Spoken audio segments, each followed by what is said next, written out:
പേപ്പറിന്റെ ഒരു ഡിസ്കഷൻ ആണ് നമ്മൾ നടത്തുന്നത്.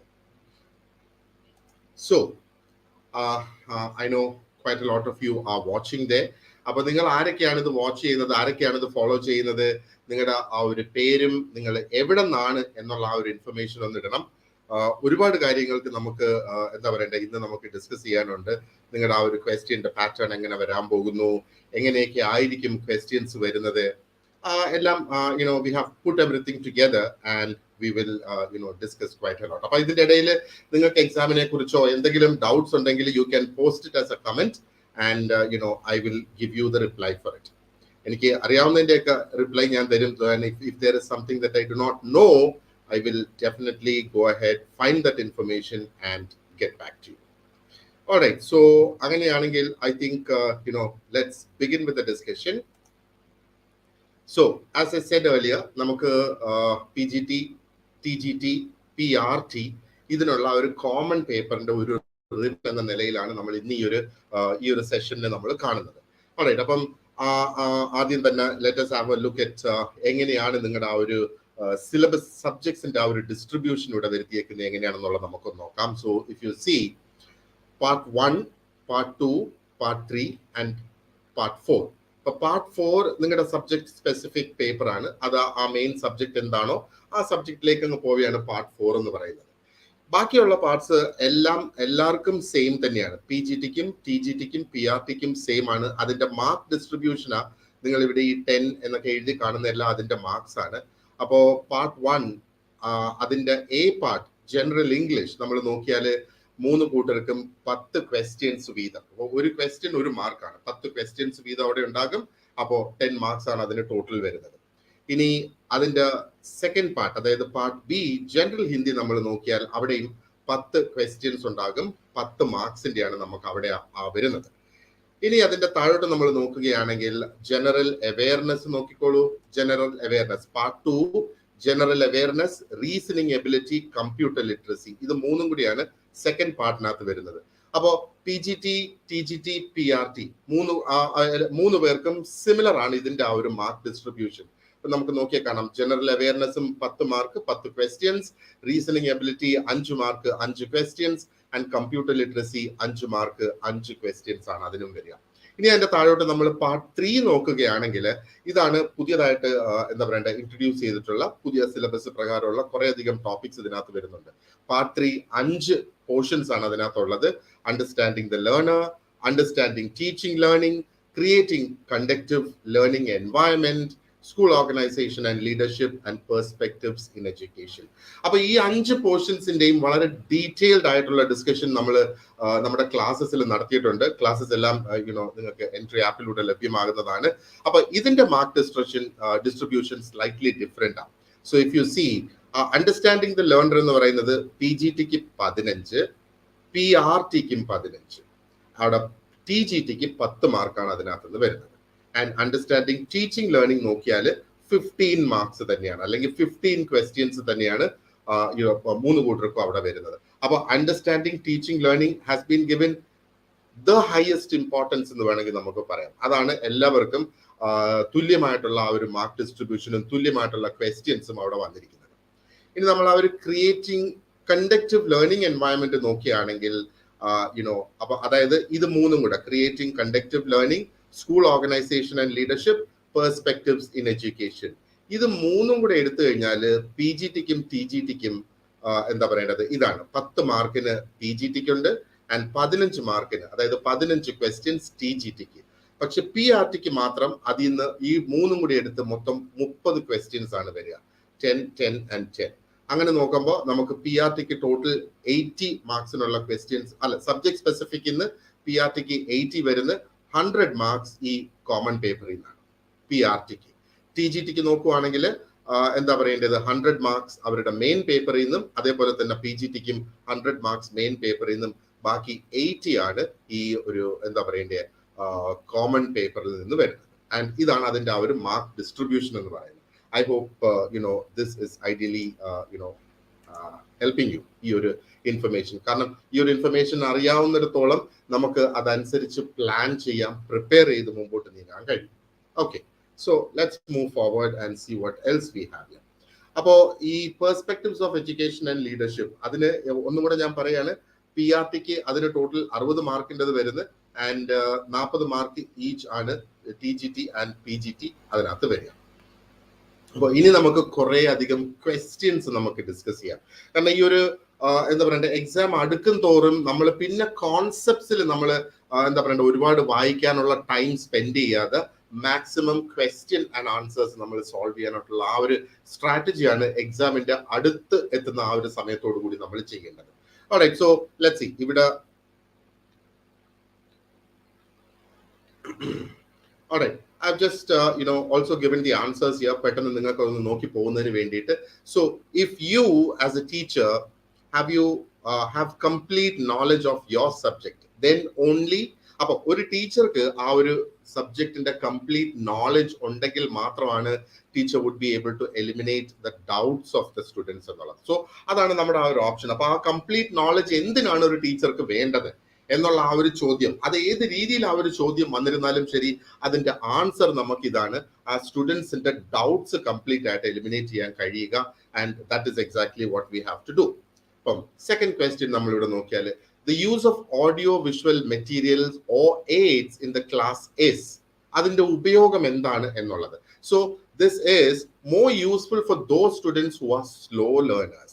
അപ്പൊ ഓഡിയോ വിഷ്വൽ എയ്ഡ്സ് എന്ന് പറയുന്നത് എപ്പോഴും ടീച്ചർക്ക് ഒരു സപ്ലിമെന്റ് ആയിട്ട് മാത്രമാണ് വരുന്നത്. It is just there to help the teacher. അതൊരിക്കലും ടീച്ചറുടെ ആ ഒരു ടീച്ചിങ്ങിനെ റീപ്ലേസ് ചെയ്യില്ല. ടീച്ചർക്ക് ഉപയോഗിക്കാൻ പറ്റുന്ന ഒരു additional tool, one extra tool, ആ ഒരു രീതിയിലുള്ള ഒരു ആൻസർ ആണ് നമ്മൾ ഇതിന് നോക്കേണ്ടത്. If we have other options, definitely ആ ഓപ്ഷൻസ് ആയിരിക്കില്ല അതിന്റെ കറക്റ്റ്. എപ്പോഴും സ്റ്റുഡൻസിനെ അവർക്ക് ഒരു അഡീഷണൽ സപ്പോർട്ട്. സോ ടീച്ചറിന്റെ സൈഡിൽ നിന്ന് how is it benefiting the teacher എന്ന് ചോദിക്കുകയാണെങ്കിൽ, യെസ്, ടീച്ചറിന് അത് ബെനിഫിറ്റ് ചെയ്യുന്നത് is by helping the teacher to deliver the lessons in a better way. അതാണ് അതിന്റെ ആ ഒരു ഉപയോഗമാണ്. Now moving on to the third one, നമുക്ക് it's here, which teacher in your view is the best?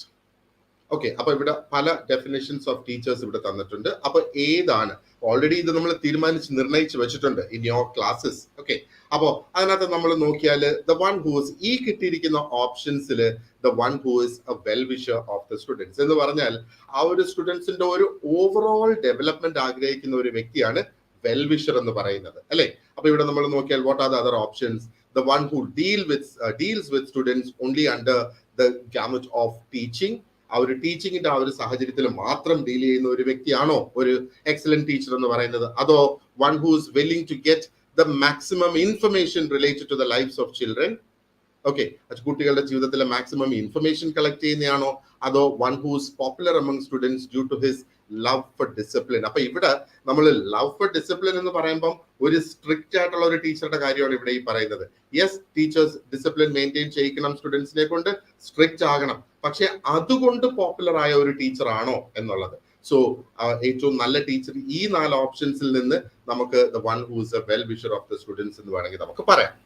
And the next one, which method would you deem suitable for rectifying those students who interrupt the teaching process in the class? അപ്പൊ ക്ലാസ്സിൽ ഒരു interruption നടത്തുന്ന students ആണെങ്കിൽ അവരെ എങ്ങനെ ഒന്ന് കൈകാര്യം ചെയ്യാം എന്നുള്ളതിന്റെ ആ ഒരു ചോദ്യമാണ് ശരിക്കും ഇവിടെ ഈ വരുന്നത്.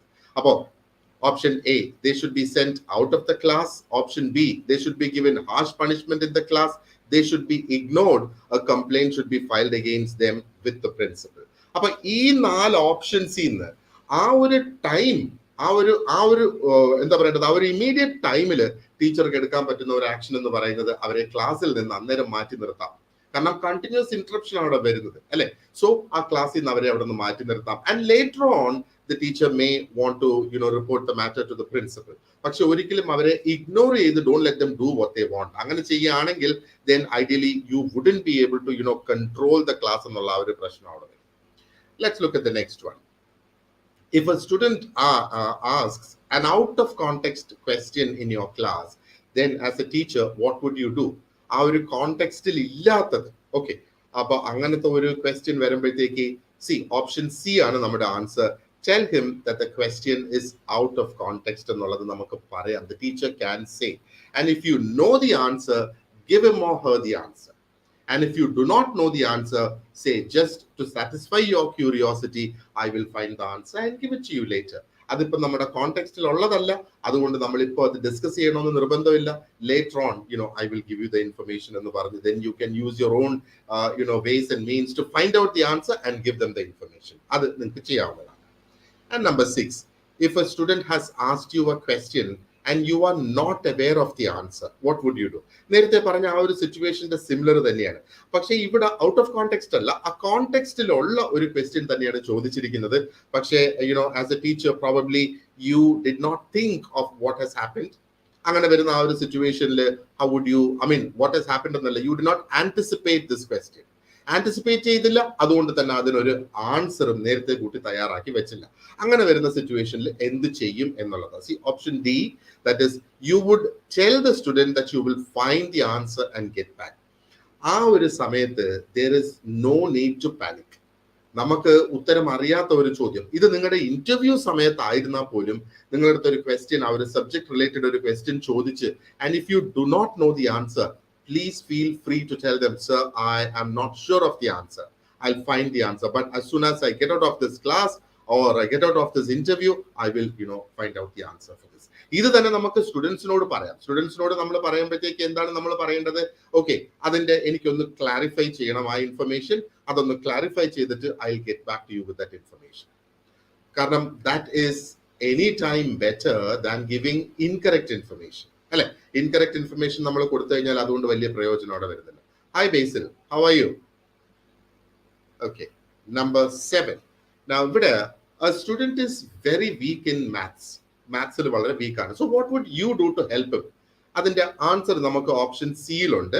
ഇപ്പൊ സിയിൽ you would talk to the student and find out what his problems are. ഏതാണ് ആ ഒരു ഡിഫിക്കൽട്ട് ഏരിയ എന്നുള്ളത്. നമ്മൾ ജസ്റ്റ് ഇഗ്നോർ ചെയ്യല്ല അവിടെ വേണ്ടത്. ആ ഒരു ഡിഫിക്കൽട്ട് ആയിട്ടുള്ള ഒരു ഏരിയ ഏതാണെന്ന് നമ്മൾ ഐഡന്റിഫൈ ചെയ്ത് ആ ഒരു ഏരിയ പിന്നീട് ആ ഒരു ഏരിയയിൽ നമ്മൾ എക്സ്ട്രാ ഹെൽപ്പ് ആ സ്റ്റുഡന്റിന് കൊടുക്കണം. ഓക്കെ, ഒരു ട്യൂഷൻ എന്ന നിലയിലല്ല, ആ ഒരു ടോപ്പിക് ഒന്ന് കവർ ചെയ്യത്തക്ക രീതിയിൽ ഒരു എക്സ്ട്രാ ഹെൽപ്പ് അവിടെ കൊടുത്ത് ഒന്ന് മനസ്സിലാക്കി മുമ്പോട്ട് പോവുക. That would be the best thing to do. അപ്പൊ നമ്മൾ അതൊരു മറ്റ് ഇന്റലിജന്റ് ആയിട്ടുള്ള ഒരു സ്റ്റുഡന്റിനെ വിളിച്ച് ഓപ്ഷൻ ഡി നോക്കിയേ, അങ്ങനെ നമ്മൾ ചെയ്താൽ that might motivate the student who is intelligent, but that will definitely demotivate the student who is not very intelligent എന്നുള്ളത് അല്ലെ.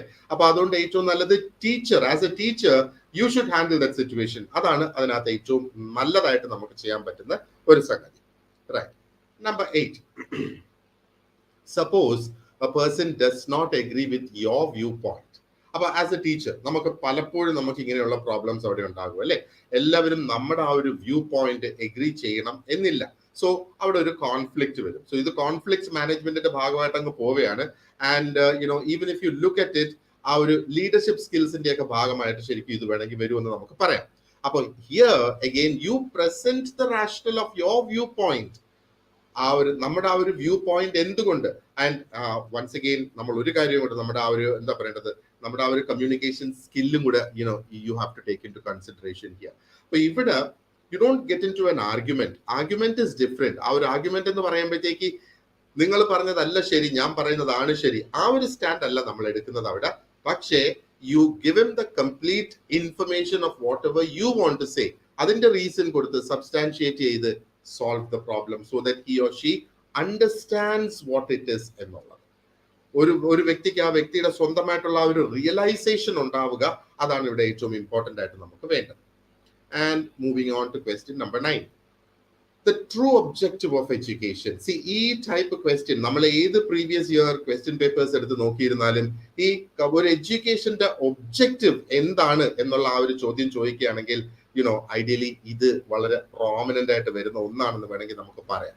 അപ്പൊ ആ ഒരു എഡ്യൂക്കേഷന്റെ ഒബ്ജക്റ്റീവ് എന്താണ് എന്ന് ചോദിക്കുകയാണെങ്കിൽ, see the objective of education is എന്താ? Option D, facilitating the all round development of students. ആ ഒരു സ്റ്റുഡന്റിന്റെ ഒരു കംപ്ലീറ്റ് ഒരു ഓൾ റൗണ്ട് ഡെവലപ്മെന്റ് ആണ് ശരിക്കും ഇവിടെ നമ്മൾ മുന്നോട്ട് കൊണ്ടുവരേണ്ടത്. So that is exactly what we need to keep in mind.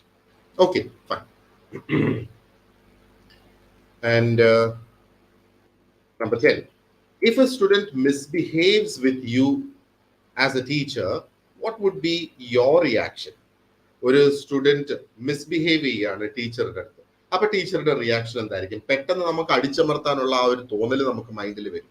പെട്ടെന്ന് we might want to bring them under control എന്നുള്ളത്. പക്ഷേ the best thing to do is you would pardon the student and forget the incident. പക്ഷേ ആ കുട്ടിക്ക് എന്താ പറയണ്ടേ, ഇന്നത്തെ കാലത്ത് നമുക്ക് കൗൺസിലിംഗ് ഉണ്ട്.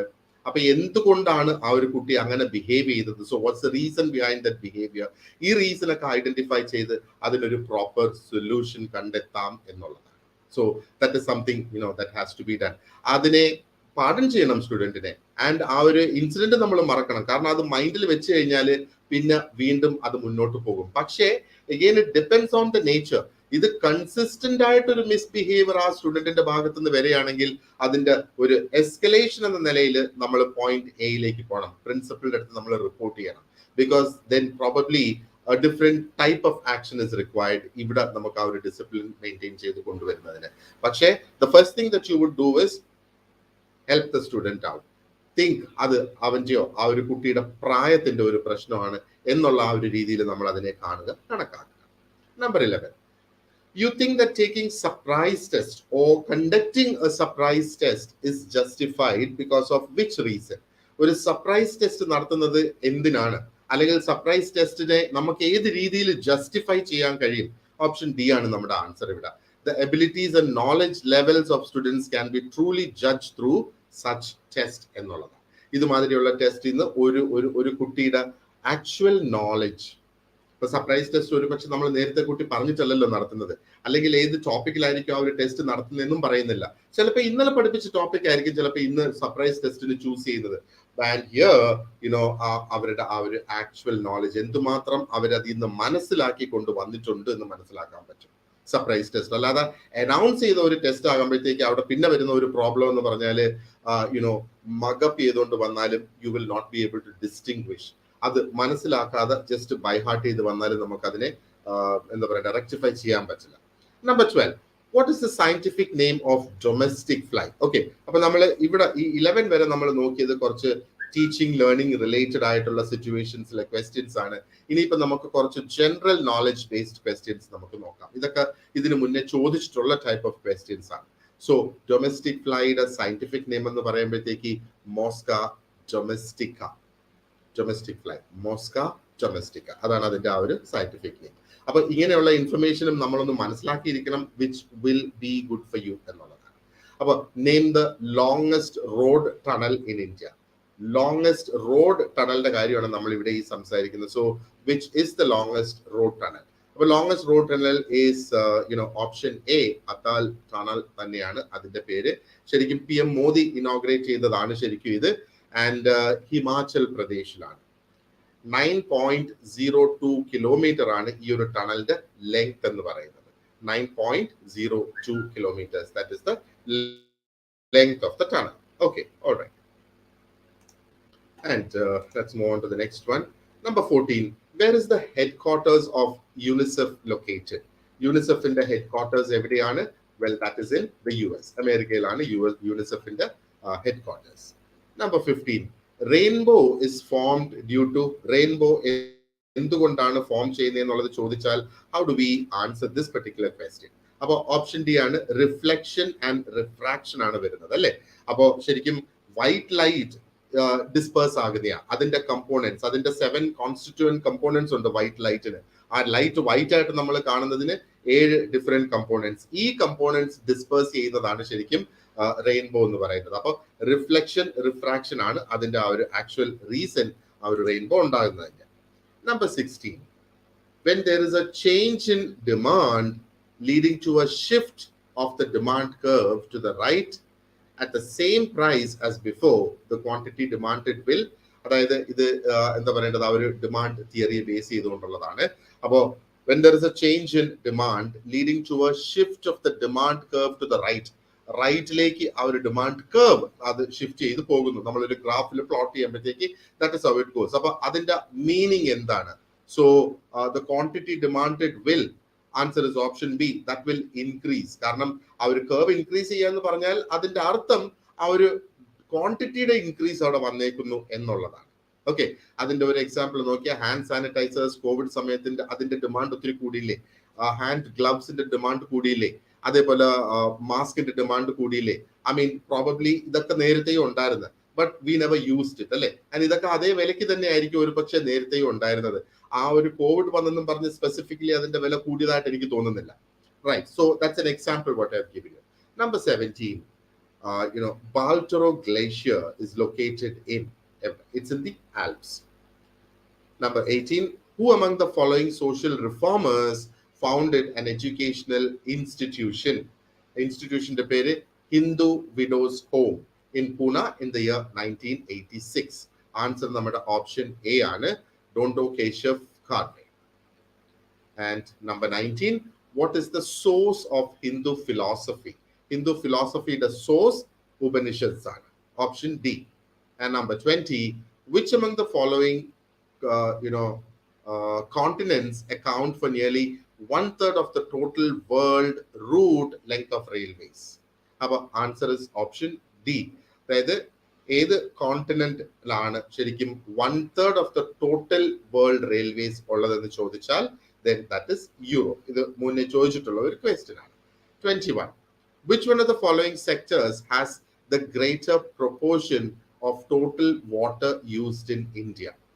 ഇറിഗേഷന് വേണ്ടി തന്നെയാണ് ഇന്ത്യയിൽ ആകെ മൊത്തത്തിൽ ഉപയോഗിക്കുന്ന വെള്ളത്തിന്റെ ഏറ്റവും കൂടുതൽ അളവ് ഉപയോഗിക്കുന്നത് അല്ലെങ്കിൽ പോകുന്നത്, that's for irrigation purposes. Okay, അഗ്രികൾച്ചറിന് വേണ്ടിയിട്ട് പോകുന്ന അതാണ്.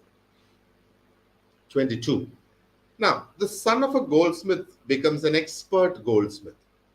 Now this is an example of ഒരു ബയോളജിക്കൽ ഹെറിഡിറ്റി ആണോ, സോഷ്യൽ ഹെറിഡിറ്റി ആണോ, ട്രാൻസ്ഫർ ഓഫ് ഇൻസ്റ്റിങ്ക്റ്റ് ആണോ, നൺ ഓഫ് ദീസ് ആണോ? ഇത് നമ്മുടെ തിയറീസിനെ ബേസ് ചെയ്തുള്ളതാണ് ഈ questions. Okay, again that is option B, social heredity ആണ് നമ്മുടെ ആൻസർ ഇവിടെ നമുക്ക് വേണ്ടത്. And number 23, which of the following statements regarding personality traits is correct? Personality traitsനെ കുറിച്ച് നമ്മൾ നോക്കുകയാണെങ്കിൽ ഇതിൽ ഏത് സ്റ്റേറ്റ്മെന്റ് കറക്റ്റ് ആണ് എന്നുള്ളതാണ് ചോദ്യം. So if you look at it, അപ്പോൾ traits of personality cannot be developed in isolation without taking the help of environment. അതൊന്ന്, അതായത് പേഴ്സണാലിറ്റി ട്രെയ്റ്റ്സ് ഡെവലപ്പ് ചെയ്യുന്നത് ഐസൊലേഷനിൽ പറ്റില്ല. ഒരു കുട്ടിയെ ഒറ്റയ്ക്ക് ഒരു റൂമിൽ അടച്ചിട്ടിട്ട് ആ കുട്ടിയുടെ പേഴ്സണാലിറ്റി ഡെവലപ്പ് ചെയ്യും എന്ന് പറയുന്നത് പറ്റില്ല. അതാണ് ഫസ്റ്റ് പോയിന്റ് പറയുന്നത്. Now subjective traits of the individual are determined by genetic factors, and bad environment can surpass good inheritance, but good environment is not a substitute for poor heredity. അപ്പോൾ ഇതിനകത്ത് which of the following traits is correct എന്ന് ചോദിച്ചിരിക്കുകയാണ് നമ്മുടെ question. which of the following is correct? Well, നമ്മുടെ option D, all these are correct. ആ ഒരു personality ട്രെയ്റ്റ്സിനെ വെച്ച് നമ്മൾ നോക്കുകയാണെങ്കിൽ this is discussed in the lesson in the class. അപ്പോൾ ഇത് മൂന്നും കറക്റ്റ് ആണ്, ഇത് മൂന്നും ആപ്ലിക്കബിൾ ആണ് എന്നുള്ളത്.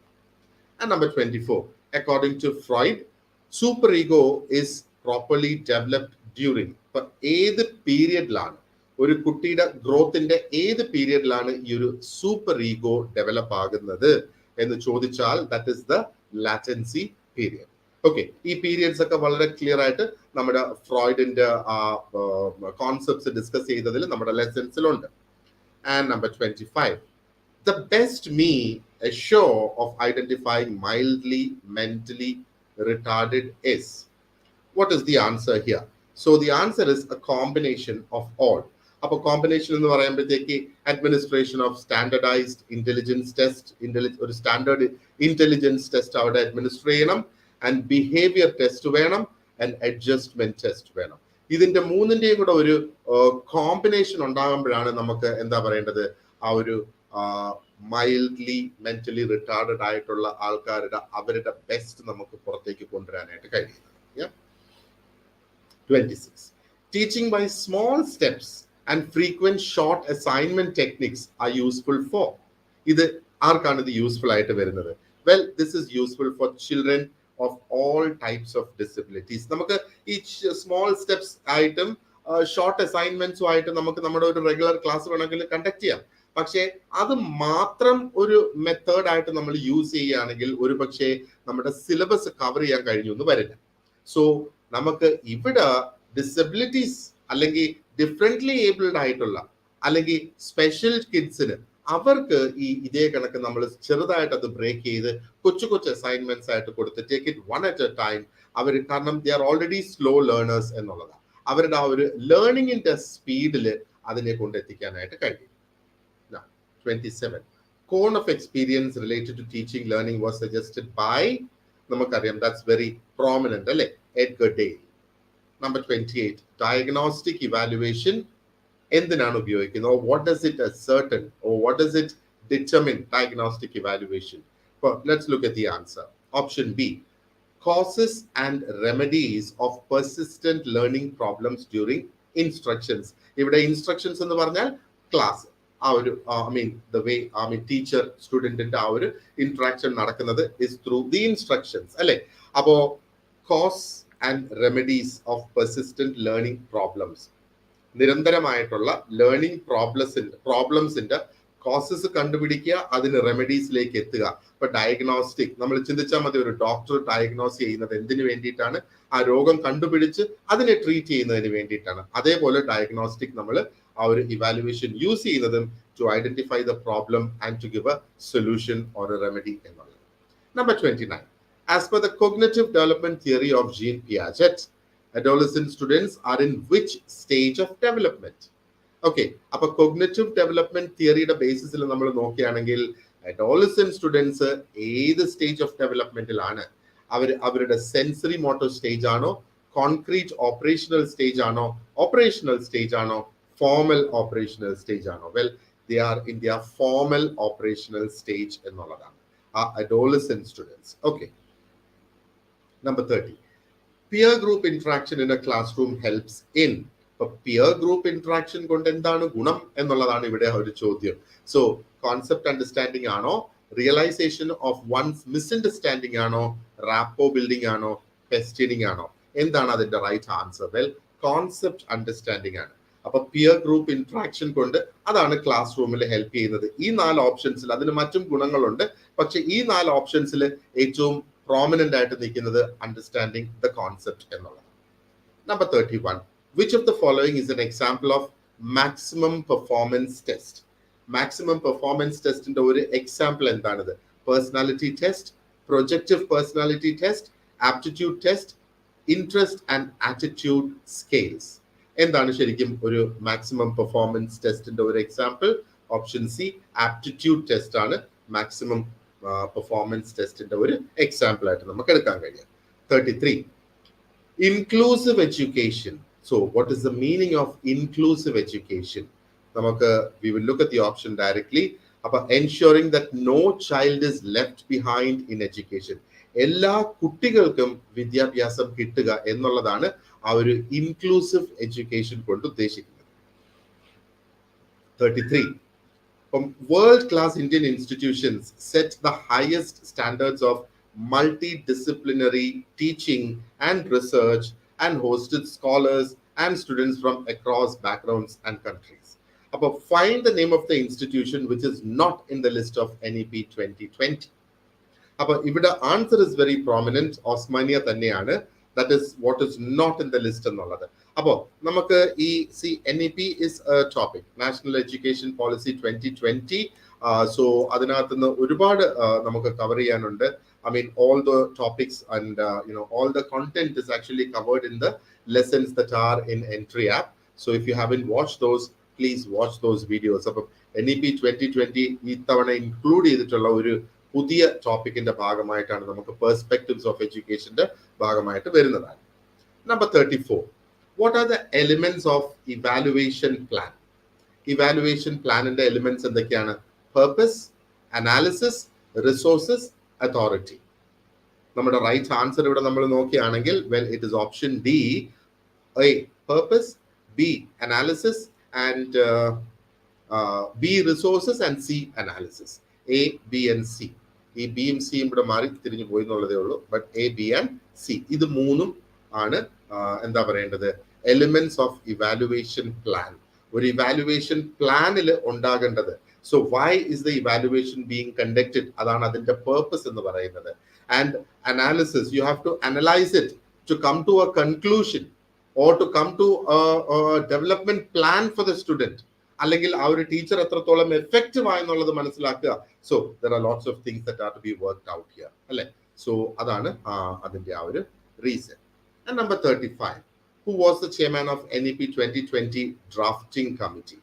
NEP 2020 drafting committeeയുടെ ചെയർമാൻ ആരായിരുന്നു? Option B doctor K Kasturi Rangan. Okay, ഈ നെയിം വളരെ പ്രോമിനന്റ് ആണല്ലേ, നമുക്ക് ഒരിക്കലും മറക്കാൻ കഴിയാത്ത ഒരു പേര് തന്നെയാണ്. And number 36, when did the union cabinet approve the new national education policy എന്ന് പറയുന്നതാണ് NEP 2020 എന്ന് പറയുന്നത്. എപ്പോഴായിരുന്നു ഇത് ഇംപ്ലിമെന്റ് ചെയ്തത് അല്ലെങ്കിൽ അപ്രൂവ് ചെയ്തത് എപ്പോഴാണ്? ക്യാബിനറ്റ് അപ്രൂവ് ചെയ്തത്? well, that was on the 29th of July 2020. ഇതൊക്കെ നമ്മൾ അറിഞ്ഞിരിക്കേണ്ട ഇൻഫർമേഷൻ ആണ്, because these are all going to be new areas where you're going to get questions. 37, what is the guiding light for the national education policy? National education പോളിസിയുടെ ഒരു guiding light എന്താണെന്ന് നമ്മളോട് ചോദിക്കുകയാണെങ്കിൽ, rich heritage of ancient and eternal Indian knowledge. That's the guiding principle of or the guiding light എന്ന് വേണമെങ്കിൽ പറയാം for the national education policy. Now, how many of the fundamental principles are mentioned in the national education policy 2020? അപ്പം എത്ര fundamental principles അതിനകത്ത് mention ചെയ്തിട്ടുണ്ടോ എന്ന് ചോദിക്കുകയാണെങ്കിൽ, well, the answer is 22. 22 fundamental principles അവിടെയുണ്ട്.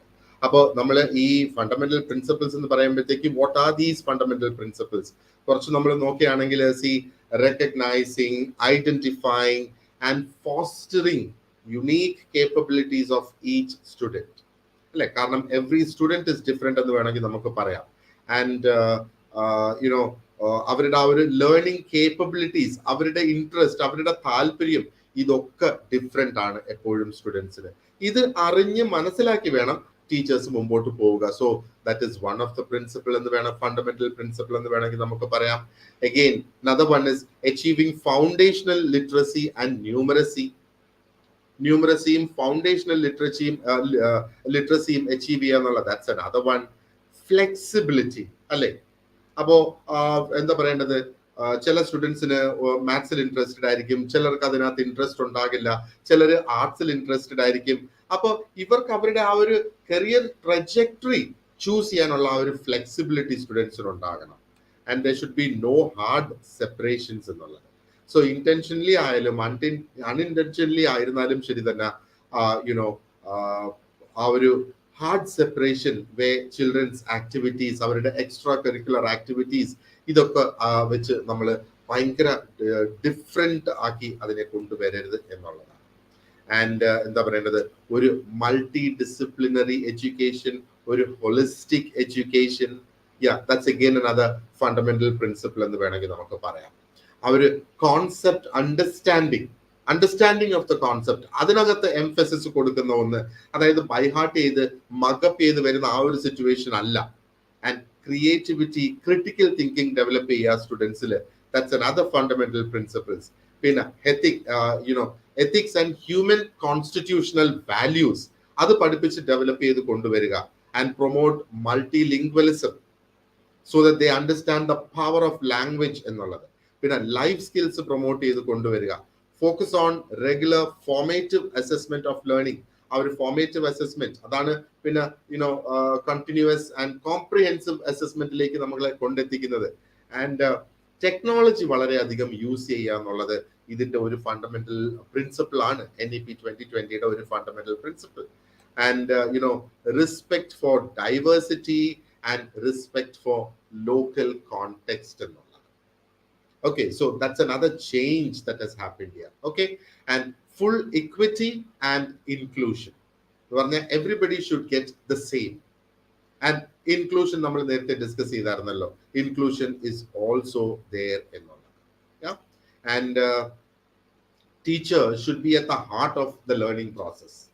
That's another fundamental principle. Yeah, ഒരു എന്താ പറയേണ്ടത്, ഒരു continuous review is another fundamental principle. അപ്പൊ ഇങ്ങനെ നമ്മൾ നോക്കിയാൽ there are quite a lot. അപ്പൊ 22 ഫണ്ടമെന്റൽ പ്രിൻസിപ്പിൾസ് ആണ് ശരിക്കും NEP 2020 ഇൻക്ലൂഡ് ചെയ്തിട്ടുള്ളതായിട്ട് നമുക്ക് മനസ്സിലാക്കാൻ പറ്റുന്നു. Oh that is what policy tells us, ഇത്രയും അതിനകത്ത് ഇൻക്ലൂഡ് ചെയ്തിട്ടുണ്ട് എന്നുള്ളതാണ്. Right, now moving on. National Education Policy 2020 replaced by a new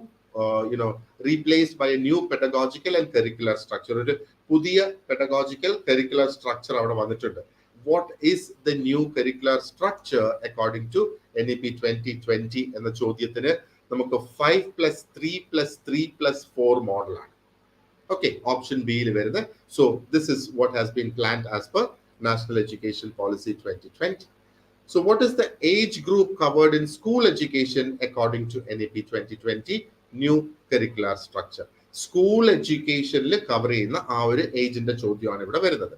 So that is 3 to 18. 3 തൊട്ട് 11 വരെയുള്ള പ്രായമാണ് സ്കൂൾ എഡ്യൂക്കേഷന്റെ ഭാഗമായിട്ട് വരേണ്ടത്. 41. What are the classes which cover the secondary stage according to NEP 2020? Secondary stage എന്ന് പറയുമ്പോഴത്തേക്ക് അതിനകത്ത് വരുന്നത് 9 to 12. Class 9, 10, 11 and 12. ഇതാണ് ആ ഒരു സെക്കൻഡറി എഡ്യൂക്കേഷന്റെ ഭാഗമായിട്ട് വരുന്നത്. 42. അപ്പോൾ മിഡിൽ സ്റ്റേജ് എന്ന് പറയുമ്പോഴത്തേക്ക് സെക്കൻഡറി സ്റ്റേജ് നമ്മൾ നോക്കി. ഇനി നമുക്ക് നോക്കാനുള്ളത് ആ ഒരു മിഡിൽ സ്റ്റേജ് ആണ്. മിഡിൽ സ്റ്റേജ് എന്ന് പറയുമ്പോഴത്തേക്ക് that is lower than the secondary എന്ന് പറയാം അല്ലേ. So that is class 6 to 8. 6 to 8 ആണ് മിഡിൽ സ്റ്റേജ് എന്ന് പറയുന്നത്. ആൻഡ് പ്രിപ്പറേറ്ററി സ്റ്റേജോ അതിലും താഴെയാണ് വരുന്നത്. Preparatory stage, so that is class 3 to 5. And ഇനി അതിലും താഴെ ഉണ്ടല്ലോ ക്ലാസ്സസ് നമുക്ക്. സോ അതാണ് ശരിക്കും ആ ഒരു ഫൗണ്ടേഷണൽ സ്റ്റേജ് എന്ന് പറയുന്നത്. അപ്പൊ ഫൗണ്ടേഷണൽ സ്റ്റേജ് ശരിക്കും നമ്മുടെ അംഗൻവാടി, പ്രീ സ്കൂൾ, ബാൽവാട്ടിക ഇതൊക്കെ അതിനകത്ത് കവേർഡ് ആയിട്ട് വരുന്നതാണ് ശരിക്കും ആ ഒരു ഫൗണ്ടേഷണൽ സ്റ്റേജ് എന്ന് പറയുന്നത്. Number 45. NEP proposed the universal provisioning of quality early childhood education care and early childhood development care and education. അപ്പൊ ഇത് അച്ചീവ് ചെയ്യാനുള്ള ടൈം ലൈൻ എന്താണ്? ഇത് അച്ചീവ് ചെയ്യാനുള്ള ടൈം ലൈൻ ഇസ് 2030. ബൈ 2030 ഇത് അച്ചീവ് ചെയ്തിട്ടുണ്ടാവണം. അതായത് giving everybody quality childhood development, care and education. 46. Which educational organization will prepare NEP 2020 proposed pedagogical framework for early childhood care and education? About NCERT, SCERT, SCDGC and NTSC. ഇതിനകത്ത് ഏത് organisation ആയിരിക്കും? NCERTക്കാണ് അതിന്റെ ആ ഒരു responsibility ഉള്ളത്. ആ proposed pedagogical framework ആ early childhood care and എഡ്യൂക്കേഷന് വേണ്ടിയിട്ട് തയ്യാറാക്കി വരേണ്ടത് NCERT ആണ്. And number 47. Which among the following are the foundational pillars of NEP 2020? Foundational pillars എന്താണെന്ന് ചോദിച്ചാൽ, well, that is option D. The 1, 2, 3, 4, 5, 6. ഇതെല്ലാം foundational pillars ആണ്. Accessibility for education, affordability, education should be affordable, accountability, quality, equity and access. Equity specifically നമ്മുടെ ക്ലാസ്സസിൽ നമ്മൾ അത് discuss ചെയ്ത് പോകുന്നുണ്ട്. What exactly is equity, എന്താണ് ഇക്വിറ്റി കൊണ്ട് ഉദ്ദേശിക്കുന്നത് എന്നുള്ളത് we have discussed it very clearly in the classes. Alright, so you can have a look at the question completely now. This is the question here. And number 48. What does hierarchy of authority mean? ഇത് ലീഡർഷിപ്പിന്റെ ആണ്. അപ്പൊ hierarchy of authority എന്ന് പറഞ്ഞാൽ എന്താണ്? That the lower levels have to pursue the goals laid down by the higher levels, അതാണോ? Or the upper levels of hierarchy set the goals to be pursued എന്നുള്ളതാണോ? Or the upper levels cannot take disciplined action against subordinates, അതാണോ? Or the lower levels have the freedom to carry out the operations. ഈ നാലെണ്ണത്തിൽ ഏതൊക്കെയാണ് എന്ന് ചോദിക്കുകയാണെങ്കിൽ, let's look at the answer. It's 1 and 2. Hierarchy of authority എന്ന് പറഞ്ഞാൽ അതിന്റെ അർത്ഥം that the lower levels have to pursue the goals laid down by the higher levels. അവർ higher level മാനേജ്മെന്റിലുള്ളവര് അവർ ഗോൾസ് തീരുമാനിക്കുന്നത്, ലോവർ ലെവലിലുള്ളവര് അത് അച്ചീവ് ചെയ്യാനായിട്ട് ഹയർ ലെവലിലുള്ളവര് അത് അച്ചീവ് ചെയ്യാനായിട്ട് വർക്ക് ചെയ്യില്ല എന്നല്ല, they will also work towards achieving it. പക്ഷെ അതിന് തീരുമാനം എടുക്കുന്നത് ഹയർ ലെവൽസ് ആണ്. ലോവർ ലെവൽസ് അതിനെ പെർസ്യൂ ചെയ്യണം, അതിനെ ഫോളോ ചെയ്യണം, അതിലോട്ട് അവരുടെ ഫുൾ കോപ്പറേഷൻ അവിടെ ഉണ്ടാകണം ആ ഒരു എന്താ പറയേണ്ടത് ഗോൾസ് അച്ചീവ് ചെയ്യുന്നതിന്. And let's look at the second one. The upper level of hierarchy set the goals to be pursued. അപ്പൊ എന്താണ് ഗോൾ, ആ ഒരു ഓർഗനൈസേഷന്റെ ഗോൾ എന്താണെന്നുള്ളത് ആ ഒരു അപ്പർ ലെവൽ മാനേജ്മെന്റ് ആയിരിക്കും തീരുമാനിക്കുന്നത്. ആൻഡ് ഈ രണ്ട് പോയിന്റ്സ് ആണ് ശരിക്കും നമുക്ക് എന്താ പറയേണ്ടത് ഹൈറാർക്കി ഓഫ് മാനേജ്മെന്റ് അല്ലെങ്കിൽ ഹൈറാർക്കി ഓഫ് അതോറിറ്റി എന്ന് പറഞ്ഞാൽ അതിന്റെ അർത്ഥം is this. Number 49. Authority and responsibility must go together. ഈ ഒരു തിയറിയുടെ അല്ലെങ്കിൽ ഈ ഒരു കോൺസെപ്റ്റിന്റെ പേരെന്താണ്? പ്രിൻസിപ്പിൾ ഓഫ് ഹൈറാർക്കി ആണോ? That is authority and responsibility, അതാണ് ഇവിടെ പറയുന്നത്. ഓ പ്രിൻസിപ്പിൾ ഓഫ് കറസ്പോണ്ടൻസ് ആണോ? Or the principle of span of control ആണോ? Or the principle of centralization ആണോ?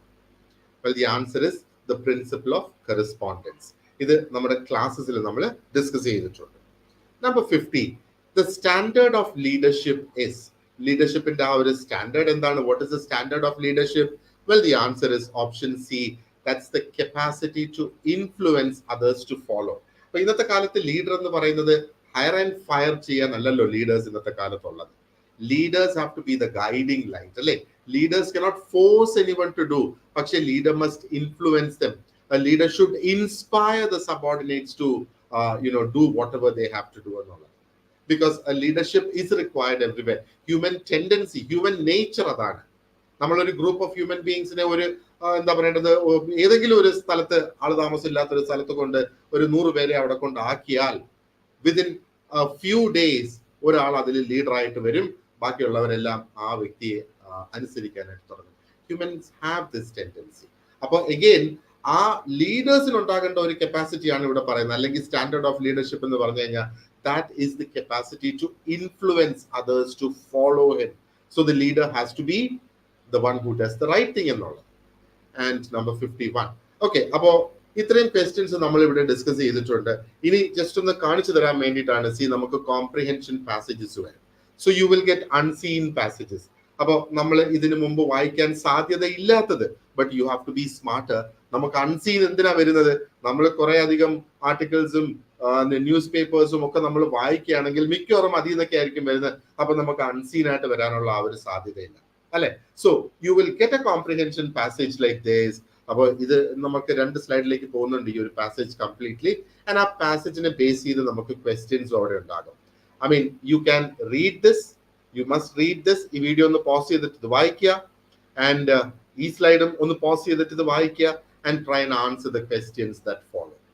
അപ്പൊ അതിന്റെ ആൻസേഴ്സ് ഞാനിവിടെ കൊടുത്തിട്ടുണ്ട്. ഓരോന്നിന്റെയും you would be able to get the right answer എന്നുള്ളത്. Or maybe I can just discuss the answers for you. I'm not reading it because we have quite a lot of other things to be done. If first question the answer is wings, okay. Answer is wings, and the second question the answer is again this one, 10 times more power, okay. And our third question the answer is again to provide food, clothing, other thaneyanu. And fourth question the answer option A thaneyanu. Fifth question the answer is option C. ഇത്രയാണ് ഇതിന്റെ answers. നിങ്ങൾക്കും ഈ answers തന്നെ കിട്ടുന്നുണ്ടോ? You look at the logic behind having got these answers എന്നുള്ളത്. That's really very important for us to do. ആ ഒരു ആൻസേഴ്സിന്റെ logic നമുക്ക് എത്തണം. Now going forward, ഇനി വേറൊരു ടൈപ്പ് ഓഫ് ടെസ്റ്റ് എന്ന് പറയുമ്പോഴത്തേക്ക് ക്ലോസ് ടെസ്റ്റ് വരുന്നതാണ്. So what is A close test? Close test എന്ന് പറയുന്നത് എന്തിനാണ്? നമ്മുടെ ആ ഒരു ലാംഗ്വേജ് അനലൈസ് ചെയ്ത് പോകുന്നതിന് വേണ്ടിയിട്ട് തന്നെയാണ് ഈ ക്ലോസ് ടെസ്റ്റ് നടത്തുന്നത്. ഓക്കെ, അപ്പൊ നമുക്ക് എന്തുമാത്രം കോംപ്രിഹെൻഷൻ സ്കിൽസ് ഉണ്ട്, എന്തുമാത്രം മനസ്സിലാക്കാൻ കഴിയുന്ന, എന്തുമാത്രം വൊക്കാബുലറിയുടെ നോളജ് ഉണ്ട്. ഒരു ടീച്ചർക്ക് ഒത്തിരി അധികം വേണ്ടതാണ് അല്ലേ വൊക്കാബുലറി, അപ്രോപ്രിയേറ്റ് വൊക്കാബുലറി എന്ന് വേണമെങ്കിൽ നമുക്ക് പറയാം. അപ്പോൾ ആ ഒരു അപ്രോപ്രിയേറ്റ് വൊക്കാബുലറി എന്തുമാത്രം ഉണ്ട് എന്നുള്ളതൊക്കെ മനസ്സിലാക്കുന്നതാണ് ശരിക്കും ഈ ഒരു ക്ലോസ് ടെസ്റ്റിന്റെ. അപ്പൊ ഈ ഒരു ടെസ്റ്റ് നിങ്ങൾ വീഡിയോ പോസ് ചെയ്ത് ചെയ്യുകയാണെങ്കിൽ this is how you should get the answer.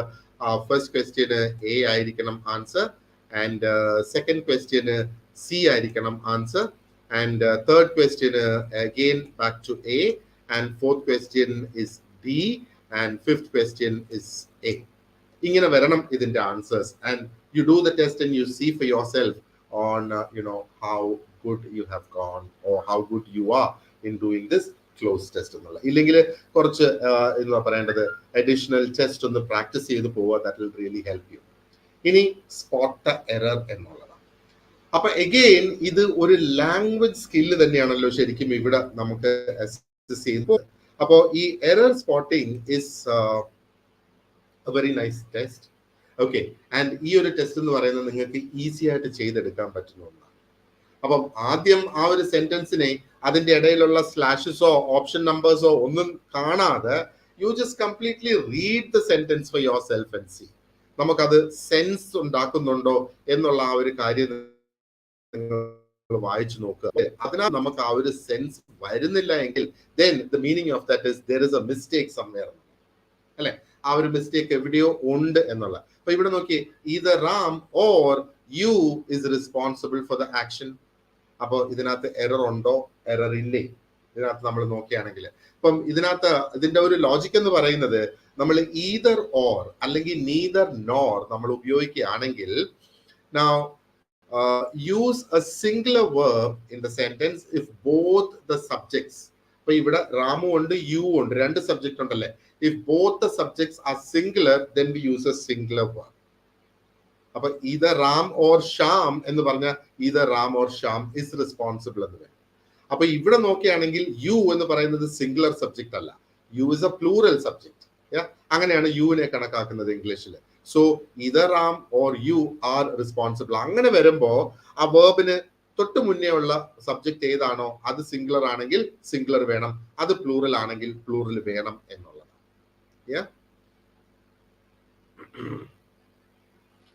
അത് ഈ ആദ്യത്തെ subject either U or Ram എന്ന് പറഞ്ഞിരുന്നാലും ശരി തന്നെ നമ്മൾ ആർ തന്നെയാണ് ഇവിടെ യൂസ് ചെയ്യേണ്ടി വരിക.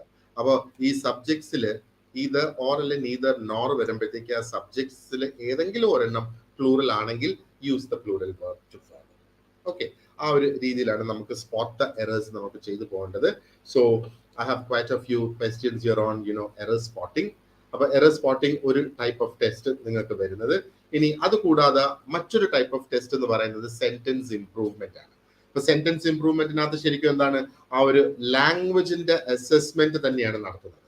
ആ ഒരു ഇൻഡിവിജ്വലിനുള്ള ആ ഒരു ability to improve the structure of the sentence. അപ്പൊ you must related to your classroom. നമ്മുടെ ക്ലാസ് റൂമിലേക്ക് നമ്മൾ പോവുകയാണെങ്കിൽ നമ്മുടെ സ്റ്റുഡൻസ് പറയുന്ന സെന്റൻസസ് നമുക്കത് ഇംപ്രൂവ് ചെയ്ത് കൊടുക്കണ്ടേ, if that is not up to the mark. അപ്പോൾ അതിനുള്ള ഒരു എബിലിറ്റി പ്രൂവ് ചെയ്യുന്നതാണ് ഈ സെന്റൻസ് ഇംപ്രൂവ്മെന്റ് ടെസ്റ്റ് എന്ന് പറയുന്നത്. അപ്പൊ ഇതിനകത്ത് ശരിക്കും സെന്റൻസ് സ്ട്രക്ചർ വരുന്നത്, ഗ്രാമർ വരുന്നുണ്ട്, വൊക്കാബുലറി വരുന്നുണ്ട്, ആൻഡ് ആ ഒരു ഓവറോൾ റൈറ്റിംഗ് സ്കിൽ ഇതിനകത്ത് അസസ് ചെയ്തെടുക്കുന്നുണ്ട് എന്നുള്ളതാണ്. ഓക്കെ, അപ്പോ there are quite a few questions here. ഇതേ കണക്കായിരിക്കും നിങ്ങൾക്ക് ആ ഒരു ക്വസ്റ്റ്യൻസ് ശരിക്കും അവിടെ ഇതിനകത്ത് വരുന്നത്. അപ്പൊ ഇത് നോക്കിയേ, for most people who exercise. അപ്പൊ ഇതിനെയാണ് നമ്മൾ ഇംപ്രൂവ് ചെയ്യേണ്ടത്. ഈ ബോൾഡിൽ കൊടുത്തേക്കുന്നതിനെയാണ് നമ്മൾ ഇംപ്രൂവ് ചെയ്യേണ്ടത്. ഇത് ഈ കൊടുത്തേക്കുന്ന ഓപ്ഷൻസിൽ നിന്ന് ഏതെങ്കിലും ഒന്ന് നമുക്ക് എടുത്തിട്ട് അവിടെ ഇംപ്രൂവ് ചെയ്യാം എന്നുള്ളതാണ്. So for most people who exercise at the morning, there is no getting around the question. Eat and run or run and eat later. Appo exercise at the morning എന്ന് നമ്മൾ പറയത്തില്ല. ബിക്കോസ് മോർണിംഗ് എന്ന് പറയുന്ന time ഒരു specific time അല്ല, അതൊരു time span ആണ്. It's A longer time. Specific time എന്ന് പറഞ്ഞാൽ എന്താണ്, 4:59 എന്ന് പറയുന്നത് ഒരു സ്പെസിഫിക് ടൈമാണ്. at 8 in the morning എന്ന് നമുക്ക് പറയാം. അവിടെ നമുക്ക് at ഉപയോഗിക്കാം. at 8 in the morning എന്ന് പറയാം. അപ്പൊ ഇവിടെ in the morning എന്നേ നമുക്ക് പറയാൻ പറ്റുള്ളൂ. So that's how you improve. അപ്പൊ ഇതൊരു ഒരു പ്രിപ്പോസിഷന്റെ ഒരു ഇൻകറക്റ്റ് യൂസേജ് ആണ് ശരിക്കും ഈ ഒരു സെന്റൻസിൽ വന്നിരിക്കുന്നത്. സോ ഇതേപോലെയുള്ള കോൺസെപ്റ്റ്സ് ആണ് നിങ്ങളുടെ സെന്റൻസ് ഇംപ്രൂവ്മെന്റ് എന്നുള്ള ആ ഒരു രീതിയിൽ വരുന്നത്. ഇതിന്റെ answer would be C, and ഇതിന്റെയും answer would be C. And നമ്മൾ ഈ ക്വസ്റ്റ്യൻ നമ്പർ 4ന്റെ answer is A, and question number 5ന്റെ answer is C. Okay, you must work out these for yourselves. ഞാനിപ്പം ടൈമിന്റെ ആ ഒരു ഷോർട്ടേജ് കൊണ്ട് I am just running with the questions. അതുകൊണ്ടാണ് എല്ലാ ക്വസ്റ്റ്യൻസും ഞാൻ ഡിസ്കസ് ചെയ്യാൻ നിൽക്കുകയാണ്. Then we have reordering words. അപ്പൊ റീഓർഡറിംഗ് വേർഡ്സ് എന്ന് പറയുമ്പോഴത്തേക്ക് ഇതും അഗെയിൻ ലാംഗ്വേജ് ടെസ്റ്റിനെ സംബന്ധിച്ചിടത്തോളം വളരെ ഇമ്പോർട്ടന്റ് ആയിട്ടുള്ള ഒരു ടൈപ്പ് ഓഫ് ക്വസ്റ്റ്യൻ തന്നെയാണ്. ഒന്ന്, ഗ്രാമറിന്റെ നോളജ് അസസ് ചെയ്യുന്നു. ഓക്കെ, 2 അഗെയിൻ സെന്റൻസ് സ്ട്രക്ചറിനെ എങ്ങനെ പ്രോപ്പറായിട്ട് കൊണ്ടുവരുന്നു, ആ ഒരു ലാംഗ്വേജ് പ്രൊഫിഷ്യൻസിയെ ഓവറോൾ നോക്കി കൊണ്ടുവരുന്നതിന് വേണ്ടിയിട്ട് ഉപയോഗിക്കാം എന്നാണ്. അപ്പൊ അതിന്റെ ഡയറക്ഷൻസ് ഇങ്ങനെയായിരിക്കും. In the following questions some part of the sentence have been jumbled. Now you are required to rearrange these parts which are labeled P, Q, R and S to produce the correct sentence. നമുക്കൊരു സെന്റൻസിനെ 4 അല്ലെങ്കിൽ 5 ഭാഗങ്ങളായിട്ട് ഇവിടെ തന്നിട്ടുണ്ട്. അതിനെ നമ്മൾ ഒന്നാക്കി കൊണ്ടുവരിക എന്നുള്ളത് മാത്രമാണ് നമ്മൾ അവിടെ ചെയ്യേണ്ടത്. So if U look at the first one, So first one we are doing to the people. അപ്പോൾ PQRS നമുക്ക് ഇവിടെയുണ്ട്, അത് കൂടാതെ ഒരു പോർഷൻ ഇവിടെയുണ്ട്. സോ ഈ ഒരു പോർഷന് നമുക്ക് ഇങ്ങനെ തന്നെ വെക്കാം. So that's the start of it. So we are doing to the people to give relief all we can, but more funds are needed. So we are doing all we can to give relief to the people, but more funds are needed. ഈ ഒരു രീതിയിൽ ഇതിന്റെ ആ ഒരു arrangement അങ്ങ് പോവുകയാണെങ്കിൽ see that makes it option B the right answer for this. And അടുത്തതിൻ്റെത് നിങ്ങൾ ഇതിനെ അറേഞ്ച് ചെയ്ത് വരുമ്പോഴത്തേക്ക് you should get option D as the right answer. ഇതിനെ അറേഞ്ച് ചെയ്ത് വരുമ്പോൾ you should get option C as the right answer. And ഇതിനെ arrange ചെയ്ത് വരുമ്പോഴത്തേക്ക് you should get option A as the right answer. Alright. So do you guys have any questions? ഞാൻ ആരും specific ആയിട്ട് questions ഒന്നും ഇവിടെ എഴുതിയതായിട്ട് ഞാൻ കാണുന്നില്ല ഇതിനകത്ത്.